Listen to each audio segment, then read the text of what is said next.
قل أفغير الله تأمروني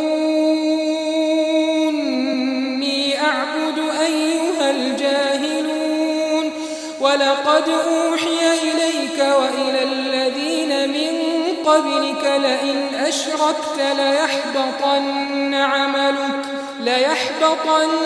عملك ولتكونن من الخاسرين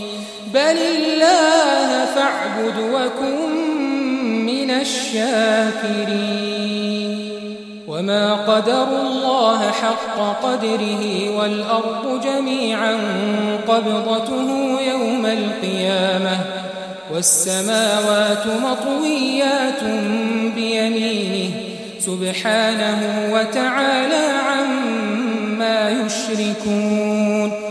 ونفخ في الصور فصعق من في السماوات ومن في الأرض إلا من